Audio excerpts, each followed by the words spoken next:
this door is open to you.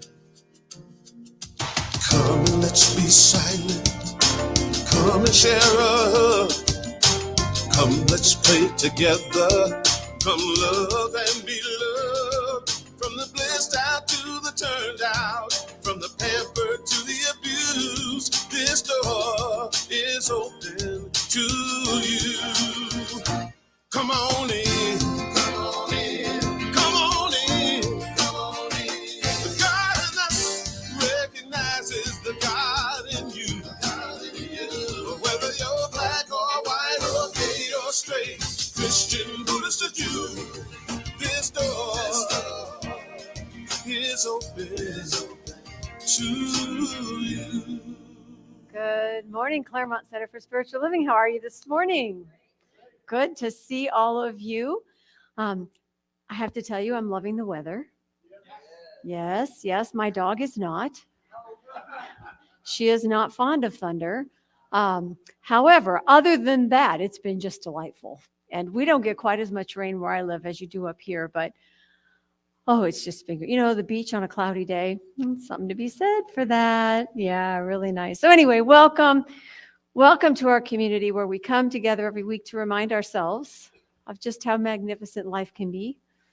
And when we're not feeling it, we know there are people in this community who do and who will remind us of that greater truth, that all we are all the time is simply this love looking for ways to express. And so thank you all for joining us in. Thank you to our friends who are online. Everybody raise your hands and wave. Because we know that in spirit there's no time or space, and we are all together in consciousness, and that is something that just fills our souls, just fills us up and gives us a sense of centeredness and purpose and, great enthusiasm. So hopefully you're sharing my great enthusiasm. Everybody do this. There, see, you have it. I think the bowl is hiding, but I found it. That's just the thing about being spiritual, right? Is that sometimes it feels like it's hiding and then you find it again. So let's find it within this morning. I'm going to invite you to take a deep breath and close your eyes and let the sound of the bowl take you into that heart space. That sacred place within that knows love, that recognizes peace and beauty and wisdom, that place where we meet the divine. And it is in this heart space that we remember the truth of our being, that you and I and spirit are all one.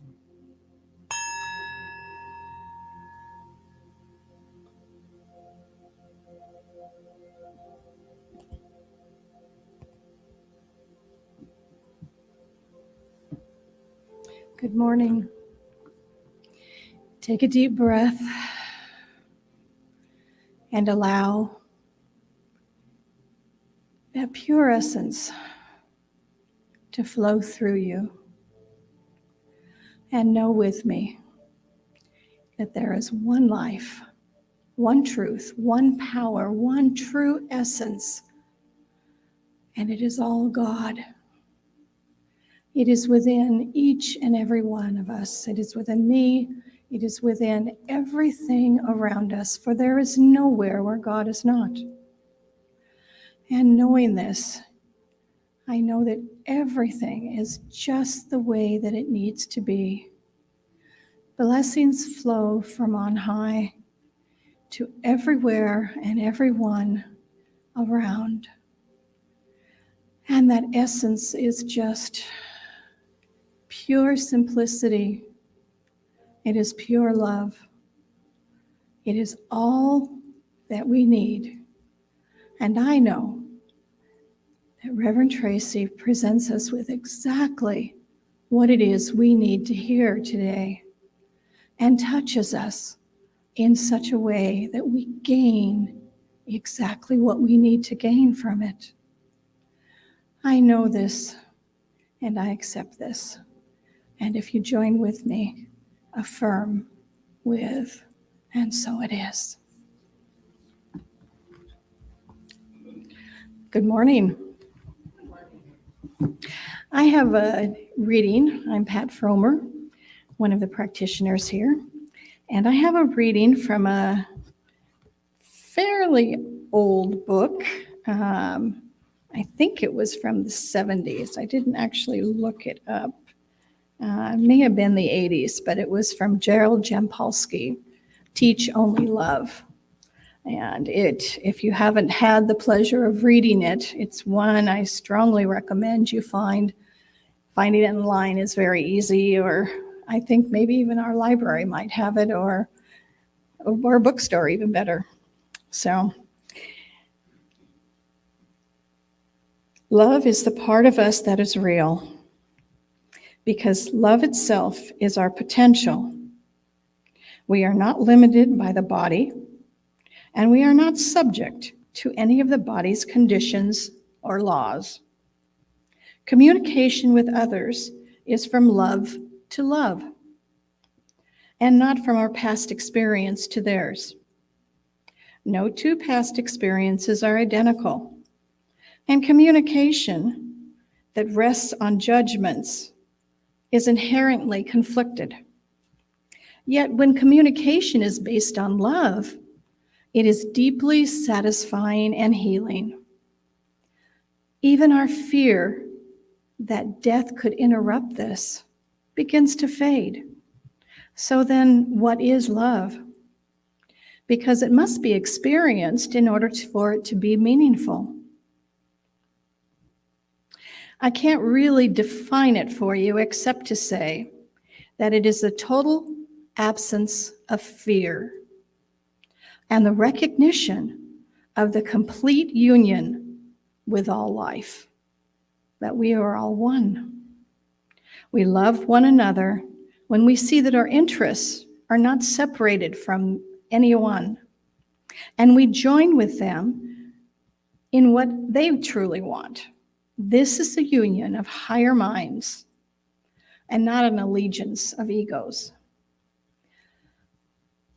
The word love, as we generally use it, means something quite different from real love. It is giving in order to get. It is a bargain, a trade arrangement. This is fairly obvious in romantic relationships where each partner is given the expectation that it'll be returned in a specific form that's usually defined. Conditional love is also what passes for kindness in most parent-child relationship. Here, the extension of love is continual on approved behavior and attitudes. Parents frequently seek affirmation of their own worth through their accomplishments of their child and through payments of respect. And a child often loves his parents only when he gets what he thinks he wants, whether this is a new possession or approval and praise. Such love is not dependable or permanent. Its temporary nature causes us to carry an underlying fear that we're about to be abandoned. When we give actual love, our concern is not for our own or anyone else's behavior. We feel natural because we recognize that love is our natural state. We're not aware of limitations. We don't question the possibility of any good. And we're not preoccupied with time. We are conscious of the now and all it contains. When we extend love like this, we are free and at peace. Attitudinal healing shows us how to allow ourselves to experience this kind of love, the only real love there is. Thank you.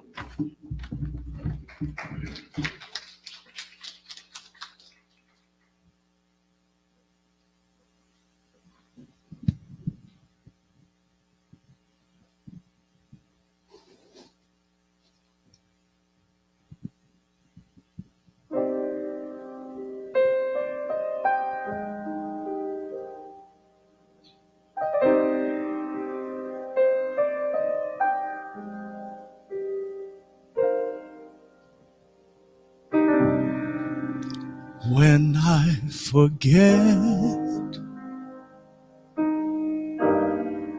will you remember for me? When I forget,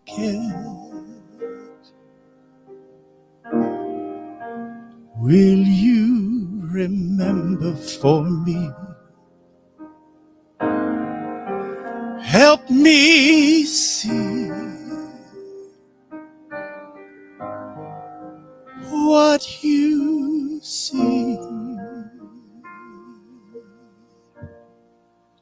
When I forget,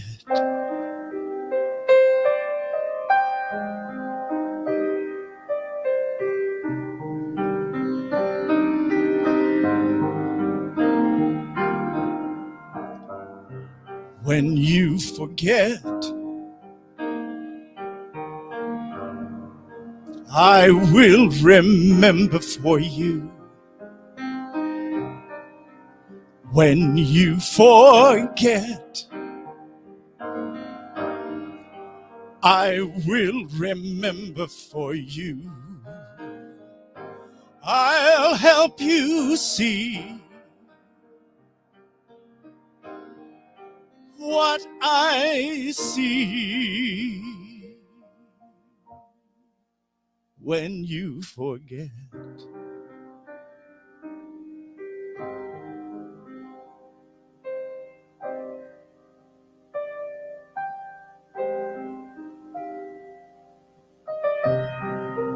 when I forget, will you remember for me? When I forget, will you remember for me? Help me see what you see.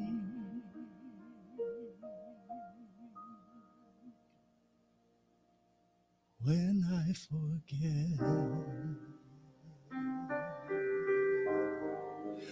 when I forget,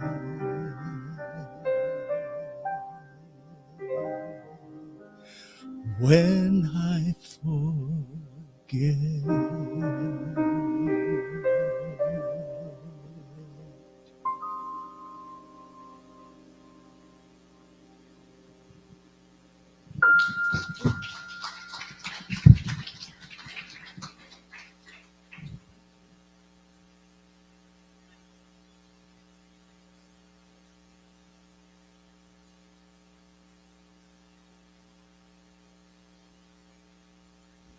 This mic works, right? Yes. Okay, I'll turn this off then. Michael Whitney and Jeff on keyboards. Thank you both. This is lovely. So I'm going to light our candle this morning. And lighting it for our fall season. We don't really have a monthly theme this month that is separate. It actually flows right into November and December. In case you hadn't noticed, the Christmas tree, Thanksgiving, turkey, Halloween costume displays are all up. So I figured, why not join the bandwagon? We'll just do it all together here too. We're talking about the flow of life, and the flow of life is where this month we are asking and receiving, right? It might be candy, but it works for other things as well. Next month, of course, we're giving thanks. And the following month, we are giving away or giving way to that which is life. And so we'll be talking about this flow. So today, I light it for our ability to ask and receive.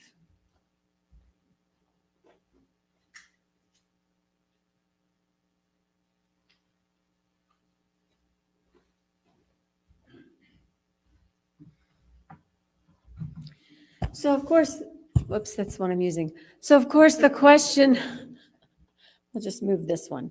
The question for the month of October is trick or treat, right? Trick or treat. And, as a kid especially, I loved Halloween. And there's this expectation around Halloween when you're little that you're going to get a costume, you're going to figure out what you want to be this year, and then you're going to take your bag and you and your friends, you're all going to go out and you're going to get candy. I mean, there's just all kinds of joy in the weeks leading up to and including October 31st. And one of the things that kids do really well is they see the good, right? They expect to receive. You go out and you say trick or treat, but it's really a rhetorical question because you're expecting that you're going to get candy, and you do. And there's something to be said about living life with that level of expectation and enthusiasm for our good. Now, it does require that we see as Spirit sees.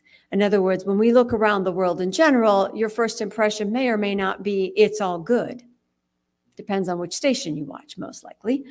But you have to know that there is good in this world, in this life, as this life, and that if we will but hit the streets and look for it, if we will but open up our bag so that we might receive, we too will participate in that expectancy of good, that joy that is meant for us to be living at all times. We're supposed to go into life with our bag at the ready. And it takes practice, doesn't it? It really does. You know, the question used to be a real question back in the early Celtic days. It was really a form of extortion. You know, give us something or we will soap your windows or set fire to your haystack or, you know, I don't know, tip over your cows, whatever they did back then. And now it's more play. But like most play, it really shows us, it's really a metaphor for how we live our spiritual lives, how we are able to be in the world in a positive way. Ernest Holmes tells us that we're to live with joyous expectancy. He says, if we're going to demonstrate that the divine givingness is a principle in the universe, in other words, it has all been given to us, then we must set up a receiving center. For no matter how abundantly the horn of plenty may pour its universal gifts, there must be a bowl of acceptance, a chalice of expectancy, or the gift cannot be complete. In other words, in order to be given to, one must be able to and willing to receive. And so this idea of asking for what you want and actually getting it is not some self-centered, sinful thing as we may have been taught in our childhood, but it is actually a way of living life abundantly so that we might share what we have, so that we might celebrate the joy as others that live it and experience it, and as we might also be supported in our own efforts to live our best life. So when you were a kid and it was Halloween time, what was the costume that you really wanted? Anybody? What were you? Princess. Pirate, genie, Paul Bunyan, cowboy, Evil Knievel. You wouldn't know it by looking at him, but you know, the thing is, the costume is especially when we're kids, it's a reflection of our heart's desire. It's a choice that shows us where we see power, right? You want to be Spider-Man, you want to be Superman, you want to even have princess power. Maybe it's Princess Leia, you know. The idea is that what is close to your heart, that is the alignment that you have with your true self, because kids don't have filters on that stuff. They just know that they're having more fun when they're the ones flying around saving the baby seals or whatever their mission is. So it encourages us as kids to put on the costume and then live as if, right? I don't know about you, but I had been known to put my Halloween costume on early and like just live in it for as many days as my mom would let me. because there was something about playing in that energy. There was something about stepping into something I really wanted that filled me up, that energized me, that made me a happy kid. And we can learn from that. You know, our spiritual practice is meant to bring us in alignment with our heart's desires. It's meant to integrate all of the parts of us so that we are living our best life, not what the world says a good life is, but what's best for us, what really reflects who we are, what allows us to give our gifts to the world. Jesus said, "Come to me as the little children." Not in terms of never growing up, but in terms of this enthusiasm and this absolute conviction that I'm getting candy on Halloween. And if I hide it right, my brother won't get any of mine. Or dad. Yeah. I learned to hide the dark chocolate from my mother. But it's about coming to our spiritual self, coming into life with this deep feeling of believing, of joy, of expectancy of good, which is what Science of Mind teaches. And it's important to remember that that deep feeling, whatever it may be, becomes the pattern of our experience. So think about that for a moment. People whose go-to deep feeling is joy or peace, or happiness, or anger, or fear, they radiate that all the time. Now, of course, we all have our moments. But when you talk about your go-to deep feeling, what is that? And how do you nurture the one that you want? Because the thing is, those deep feelings are the triggers in our lives, right? Now, if it's a trigger of deep joy, you hear a song, you're in a favorite place, you smell something that reminds you of your favorite auntie or your brother, and you go, "Oh, this is wonderful." And you invite that into your now experience. But if your triggers are centered around deep feelings of anger or sorrow or resentment or despair or loss, if you've sort of gotten stuck somewhere in there, then those triggers will cause you to relive that in your now moment. You know, we all have the feelings. We're all human. We are shaped by the experiences we have. We resonate with the things that are familiar to us. And not everything that's familiar to us is something we want to repeat. So we're meant to move through those feelings, to experiencing them while we learn from them and let go of them. Reverend Mary talked last week a lot about release, you know, that there's power in the release, in not hanging on to too specific an expectation and not hanging on to something that holds you back beyond its time.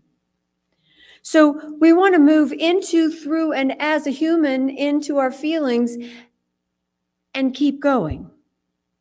And to find the place of deep memory, deep feeling that takes us to a greater truth, a place of peace, a deep love, an expanded joy. Life sometimes tricks us, though, doesn't it? You know, and we know when we're being tricked by our reaction. You know, somebody can be having a really bad day, even if it's right in front of me or at me, and it doesn't make a ripple in my day. And other times, somebody can be having a really bad day, and it upsets my apple cart big time. You know, now I know you know that I always get here right on time on Sunday mornings. It's a personal characteristic. It's a feature, not a flaw. However, today was a little closer than anticipated, even for me, because somebody in a big black pickup truck was having a very bad day. and didn't want to let me over one more lane to make the exit onto the 10 freeway. So I stayed on the 605 for a little bit longer than planned and came around and came back and got here on time. And I was watching myself in all of this. I mean, I might have said something to him as I went by. I was like, really? As I go this way instead of that way. But it didn't upset me. Didn't like throw me for a loop. Didn't ruin my day. There are times when it might have, but not now. And I credit most of that to being Sunday morning. And needless to say, I've been doing my spiritual work since I got up. So, hey, I'm in a good place. But that's what spiritual practice does for us. Our spiritual practice is meant to balance out the ups and downs of the world. There will always be ups and downs. How we react or respond comes from our default position. What's our go-to? I want my go-to to be a place of peace. I want my go-to to be a place of compassion, of expanded understanding. I want to not take things personally. Well, that only works if I practice that, because that's not what the world teaches me necessarily, unless I'm hanging out with you guys, and then it's pretty easy because we all kind of see the same thing. So when life seems to trick us, when it seems there is no treat here, there's no cheese in this tunnel, then it's up to us to bring the treat. And the way we do that in Science of Mind is we do it with spiritual mind treatment. To bring a treatment into our own life so that we might once again see the good, so that we once again might be able to energize ourselves around the bigger picture, the greater truth. You know, this dance with the human and the divine that we do all the time, truly there is room for all of it within us. Truly, there is room for all of this messiness that we see in the world. I always want to be the light bringer. I always want to be the one that's thinking solution and taking action to make things better. But I'm never going to stop all that stuff out there. It all has to come from here.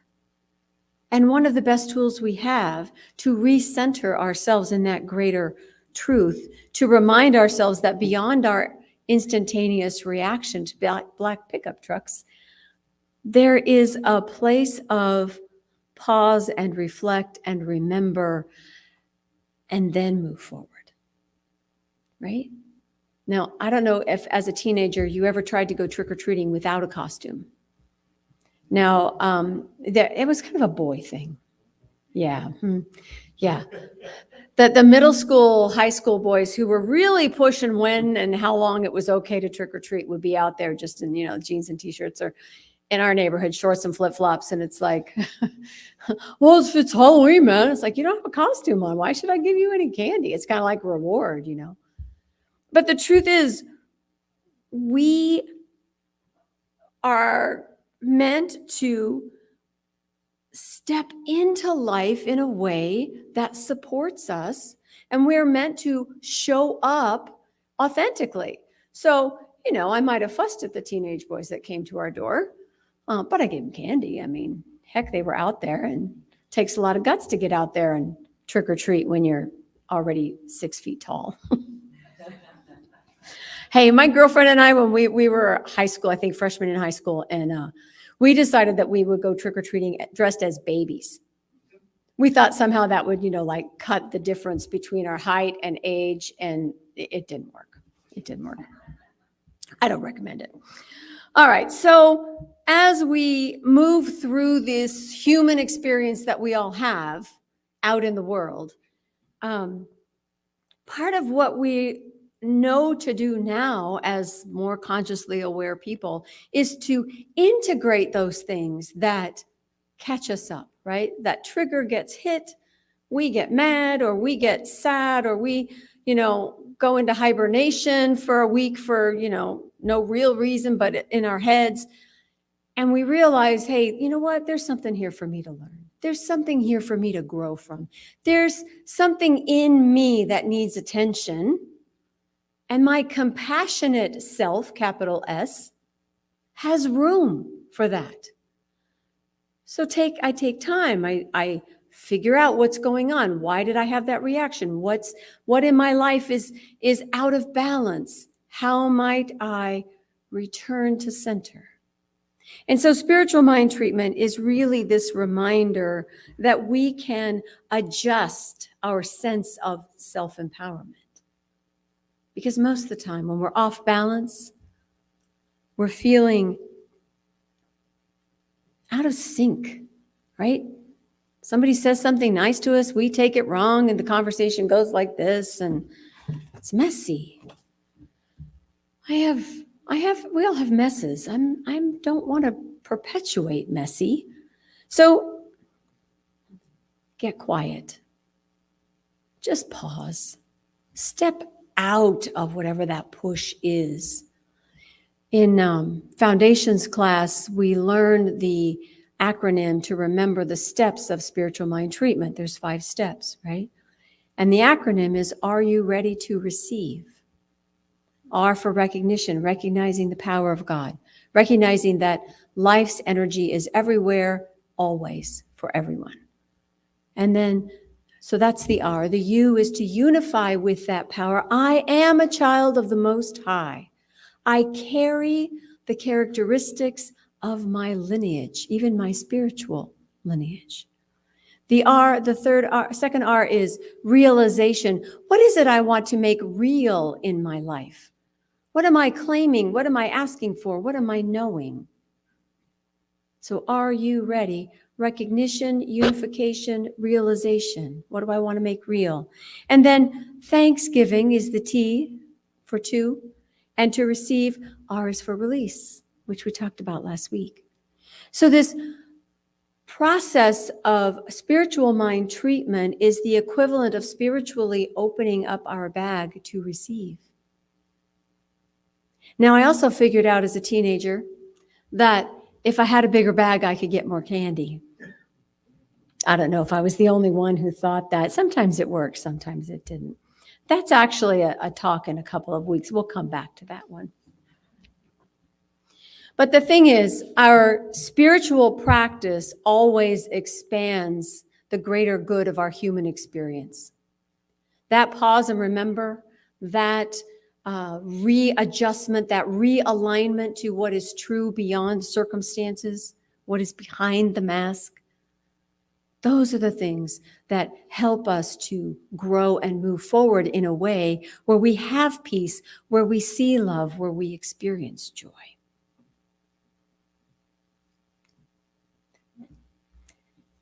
I've had people ask me, how is it that spiritual mind treatment, isn't that just like a magic formula, like you click your heels 3 times or wiggle your nose or something, and you're like trying to conjure something up. And Ernest Holmes specifically says it is not a conjuring trick. It's not about making something happen out of nothing. It's using spiritual law. And he says that spiritual mind treatment is based on the premise that any energy must conform to the instrument through which it flows. Any energy must conform to the instrument through which it flows, right? Gas flows through a pipe. You've got wires carrying electricity. That's about the extent of my technical knowledge right there. Radio waves do something weird in the air. But I'm the instrument. You're the instrument. And that energy of spirit can only move through us in the way that we are willing to experience life. So if my mind is crowded with all of the things that are wrong and all of the people who have done me wrong and all of the things that will never work out, and oh my God, the world is coming to an end, the spiritual energy that is already a part of me is ping-ponging around there like a ping pong ball without a whole lot of outlets except my frustration, my anger, my resentment, my willingness to fight and attack. But if I take the time to recalibrate, if I take the time to smooth the rough edges, if I spend time in a place of peace within my heart, if I take time to spend with people who make me laugh, who remind me of my truth when I forget, if I take the time to surround myself with the things and the people and the places that feed me, then that energy of spirit will express completely differently. It's always about where we are coming from, what we are allowing through. We don't have to conjure something up. All that we need is already here. We just have to make sure that we are the vessel that will deliver the energy in the best way possible. So the way we answer that question, trick or treat, is first to remember it's not an either or situation. The spiritual truth is that it's more of a choice of perspective and approach. How do I want to see this? Do I want to see the guy in the truck as my enemy and evil and anything else I can think that he probably is doing that he shouldn't be doing? I don't know him. Why would I waste my time? Do I want to see life as always giving of the good? Is every day Halloween and Christmas? And it can be if I see rightly. So if I want to see my good continue and expand, then I have to see my good always, every day. Even when it's really small, it still counts. And what happens when I see it is not that it changes whatever big or little thing I'm seeing, but it changes the way I feel. And remember, it's that deep feeling that we carry that outpictures as our life. So I want to have the approach where I say yes to life. And that can be scary, right? That can be, I don't know. I want to do something new. What if I don't do it right? What if I don't do it well? What if my friends think my costume is stupid? You know, we don't ever really outgrow all that. We have to deal with it. And so Trish gave me a really good example. Sorry, you call her Pat, I call her Trish.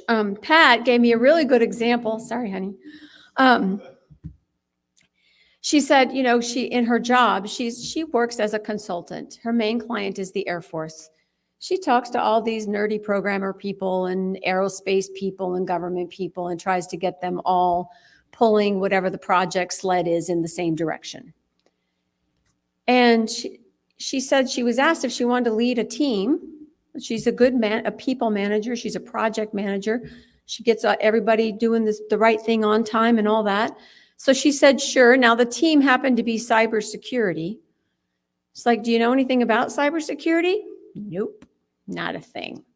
But she said yes to the project, which led to her next project when the question was, do you know anything about satellites? And she's like, nope.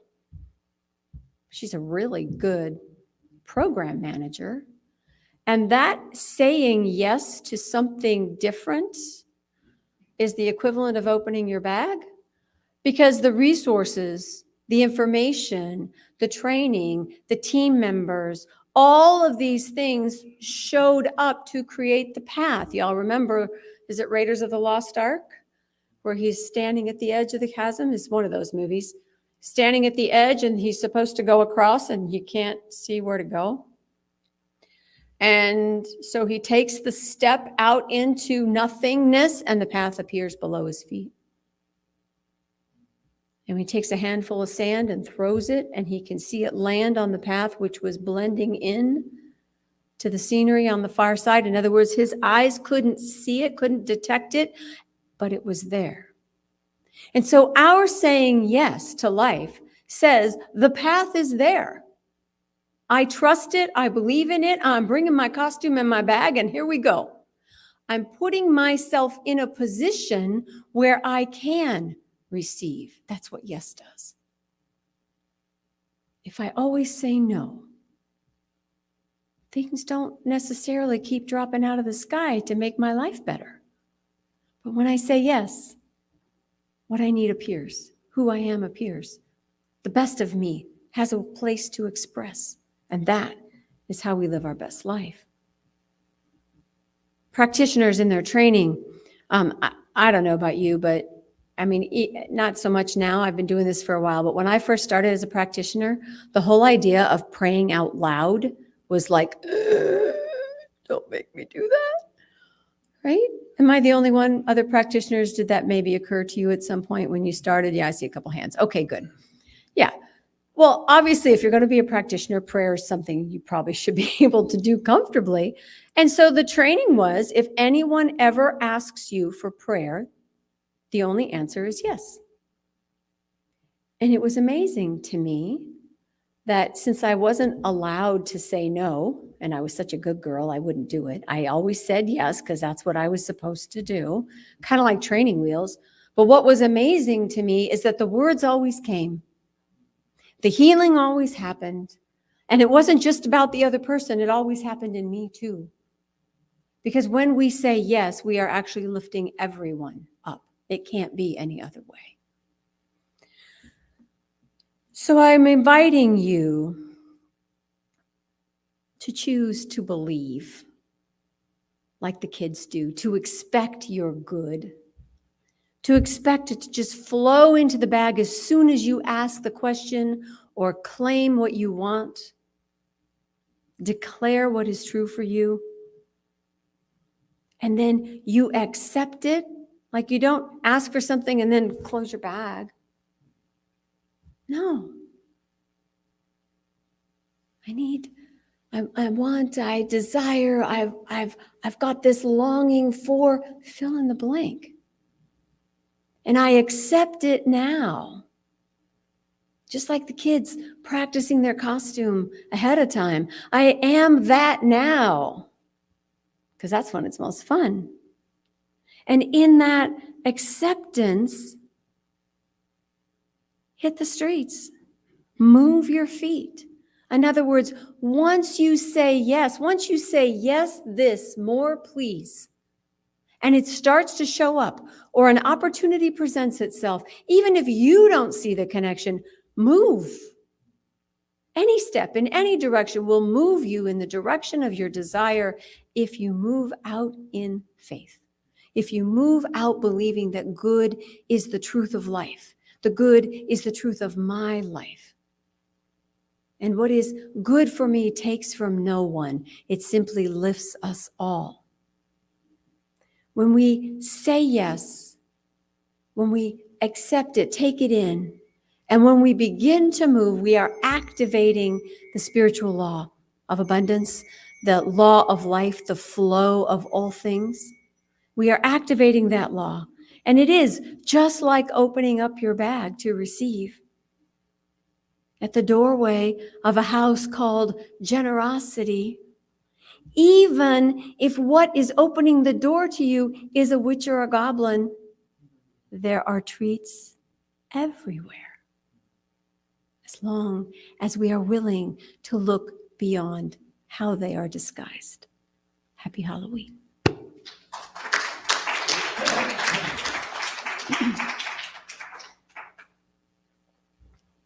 All right, so let's take a moment in prayer.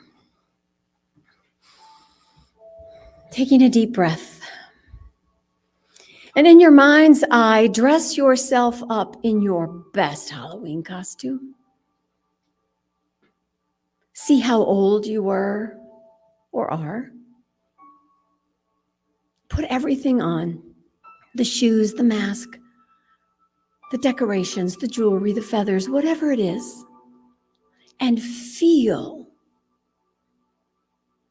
in your body how it felt to be Spider-Man or the cowboy, to be Paul Bunyan or the princess.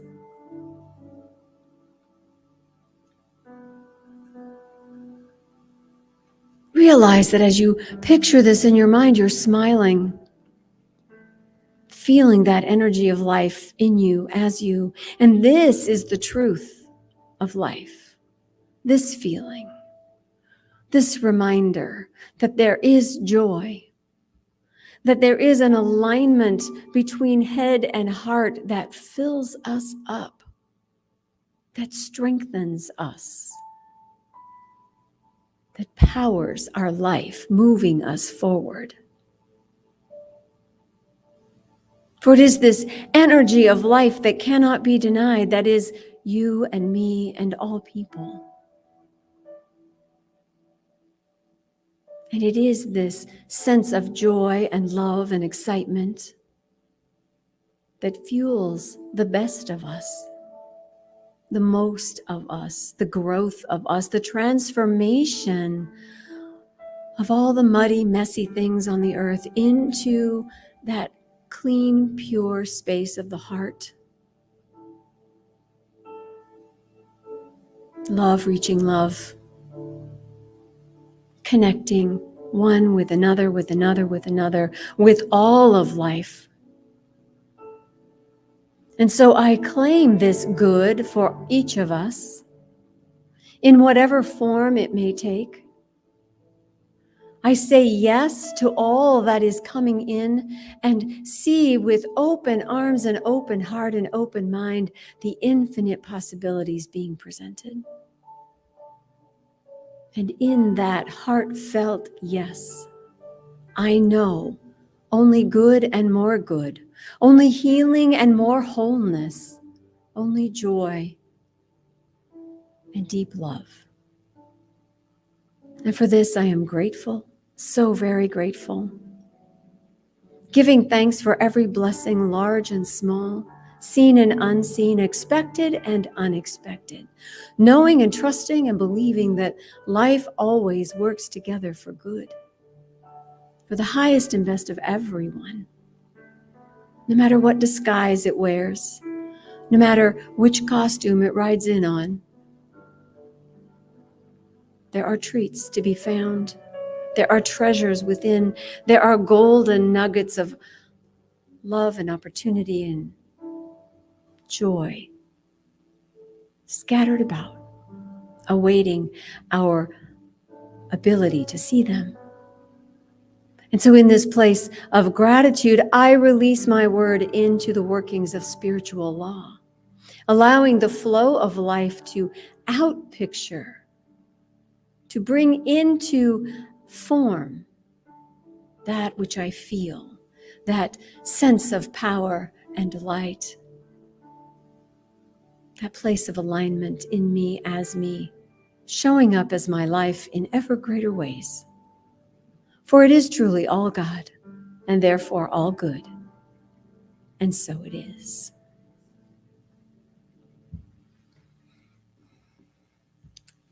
So now, as sometimes happens with my talk, it goes in a direction other than what I planned. So the affirmation and the quote that we have nothing to do with what we just talked about. The quote says, "You should know that October is the first month of spring." That takes a little explaining, and that's not what we did today. So the affirmation is going to be, repeat after me. So give me just one moment here. Okay, here we go. Today, I expect good and more good in my life. Today, I expect good and more good in my life. No matter how much good I have, I know there is always greater good in spirit. No matter how much good I have, I know there is always greater good in spirit. And so it is. All right.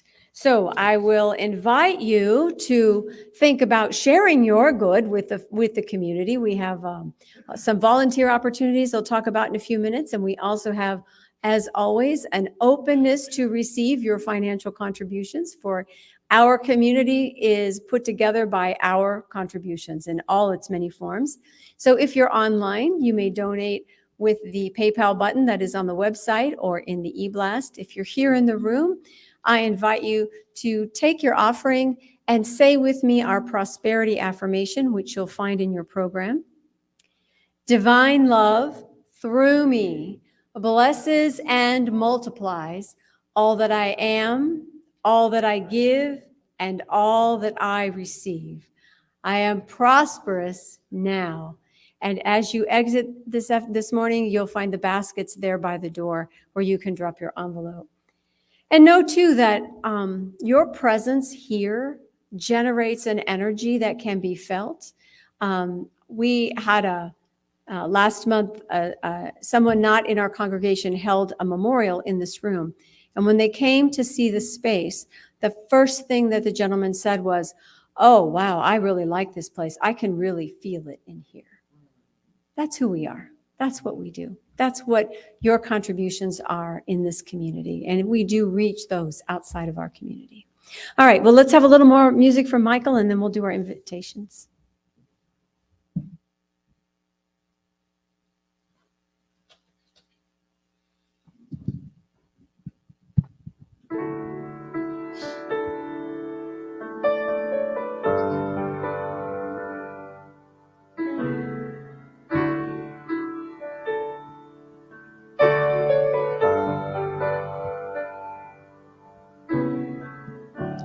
It must have been cold there in my shadow to never have sunlight on your face. You were content to let me shine. That's your way. You always walked a step behind. So I was the one with all the glory. Well, you were the one with all the strength. A beautiful face without a name. For so long, a beautiful smile to hide the pain. Did you ever know that you're my hero? And everything I would like to be. I can fly higher than an eagle, 'cause you are the wind beneath my wings.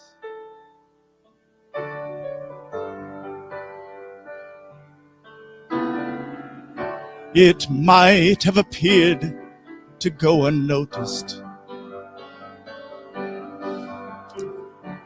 but I've got it all here in my heart. I want you to know I know the truth. Of course I know it. I would be nothing without you. Did you ever know that you're my hero? And everything I would like to be. I can fly higher than an eagle, 'cause you are the wind beneath my wings. Did you ever know that you're my hero? You're everything, everything I would like to be. And I can fly higher than an eagle, 'cause you are the wind beneath my wings.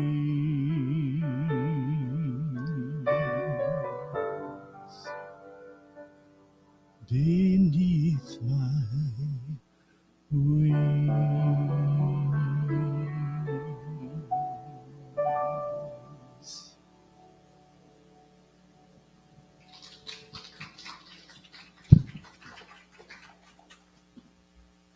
Thank you.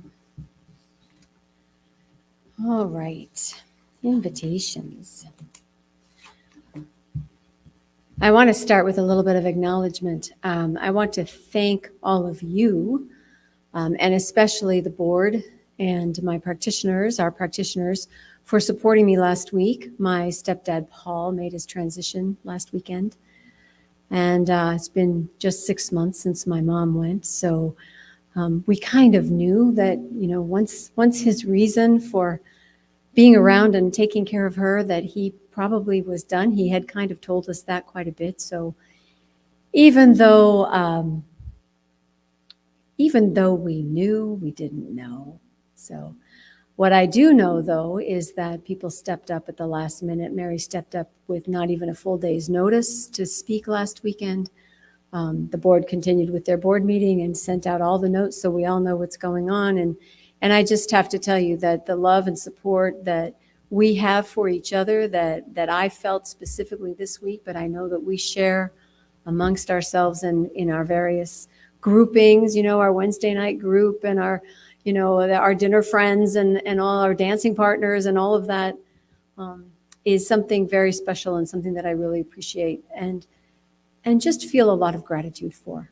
The wind beneath your wings. It's really us just taking care of each other, and I felt very cared for. So thank you all for that. I really appreciate that. We have a couple events coming up and opportunities for you to play. So the first one, we'll just talk about Wednesday first. Wednesday Night Gateway, we have meditation at 6:15, and the service is at 7. We have a guest speaker this week, Reverend Tom Johnson, Lutheran, right, Mary? He was part of the teaching staff at Claremont School of Theology for a number of years and is a delightful speaker. He's a great person to come listen to. There's always a good conversation. And I encourage you to come on a Wednesday night and learn a little something about another spiritual path as seen by Tom, and just have a discussion on, what's important. He's talking about peace in the Middle East. That's one of his main activities that he does, is promote peace. And it's always a great conversation. So I invite you to come on Wednesday night. Things you can do for fun. The first fun thing is to help get ready for a party that we're having for us. So if you are available on Thursday morning this week at 10 o'clock, now some of you will be going, oh, darn, I have to work. But if you don't, you should come join us in Holmes Hall, because we are sprucing up the place a bit, because on Sunday, it's not this Thursday, it's next Thursday, right? A week from Thursday, the 27th. 27th, yes.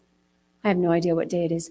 On Thursday, the 27th, whenever that is, at 10 o'clock, come to Holmes Hall. I will be here. I'll figure it out by then. We're going to spruce up the kitchen in the hall because, for 2 or 3 years, we weren't really in there. And it might need just a little bit of dusting out in the corners and a little reorganization. Because on Sunday, the 30th, after service, we are having a spectacular potluck. And you are invited to wear your costumes so that you might win prizes. And you are invited to bring a dish to share. It does not have to be, orange frosted sugar cookies. It could really be anything, although I don't really object to Halloween desserts for lunch. I could make that work. But do know that on Sunday the 30th, we're going to have a potluck. We want you to wear your costumes. We're going to give out prizes for the best, the funniest, the most creative, and I'm sure there'll be a couple other categories. So if you really liked being Paul Bunyan when you were little, you may dress up again if you'd like. It could work. It could work. All right. And they make these crazy things for adults. We were walking in Seal Beach, and one of the little clothing stores had these lavender one-piece furry thing with little ears on top and a cottontail in the back, made in like a size 6'2" guy. So if you want to come as a giant rabbit, there are costumes out there for you. Just so you know, talk to me after if you'd like to know where to get that particular one. Okay. Coming up before that, this coming Saturday on the 22nd is Claremont's Village Venture. This will be our second year participating. We'll have a table, a little booth with treasures from our bookstore and things for people to ask questions. And we'll be out there with every other merchant, vendor, and nonprofit in Claremont. Basically, it's a big street fair. So it's fun to come. It's fun to watch all the people and their dressed up dogs walk by. We would love to have you there. Do not feel like you have to be an expert in religious science. That's not why we're out there. We're really out there just to be a friendly face, to invite people to services, to let them know about Wednesday night conversation groups that we're having, just to let people know we're here. And so we would love to have you. You don't have to come for the whole day. You can come help us set up first thing in the morning, because, that's always, somebody's got to do that easy up, okay? So, if you're taller than I am, you need to be there in the morning and help us get set up. If you can't come till after, you're busy all day, then come later when it wraps up, and we can always use help breaking everything down. And come for a couple hours and stand behind the table with your friends and just say hi to everybody and be a friendly face and make people want what we have by looking at you, because you're all little lights, right? So bring your little lights. All right, you get it, right? So, all right. So the prep party, the party prep event, and the Village Venture event, we're asking for people to sign up so we can plan. There's a table out front in the foyer. You may have noticed the women in the crazy hats when you walked in. Yeah, go see them. They'll get you all set up. And I think that's it. What have I got? Oh, just a reminder. We're doing quite a bit of good in our community with our food donations. So keep them coming, please. When you're out there getting your own groceries, grab a couple extra non-perishable items, and let's put them in the box. They go to Foothill Family Shelter and also Hope Partners, both of which say their food pantries really need some additional support. There's still a big draw on social services right now, so we can be a part of that solution. That would be great. And we are also, it's a little early yet, but I did agree to work with the Children's Foundation again. This is the organization here in Claremont that supports foster youth. So we will have a donation box for Christmas coming up so that we might support foster kids for the holidays. And I'll have more information as we get a little bit closer for that. Okay, anything else? Yes. Oh, the 23rd, right? Okay, so Village Venture is the 22nd. Sunday afternoon, starting at 1 o'clock, I believe. There are flyers. Oh, see, there you go. Have lunch, then 3 o'clock we start. This Peace Walk moves through the community, stopping at various spiritual centers in Claremont and ending with a dinner at the mosque. And it's always a lot of people, all different backgrounds. If you can't walk the whole distance, there are folks to help give you rides to get you from point A to point B. But it really is a fabulous afternoon. And it's just a lovely way to see the diversity of our community and to be visible as a supporter of that diversity and inclusion, which is what we teach. So again, flyers are in the foyer with more information. You can talk to Drac, you can talk to Reverend Mary. They can also answer questions for you. Anybody else? All right, let's stand up and rock out to Eddie. Take a look at the person next to you and say, God loves you and I love you too. Now feel the love in the sanctuary. Lift your voice and repeat after me. We come together, we come together, we come together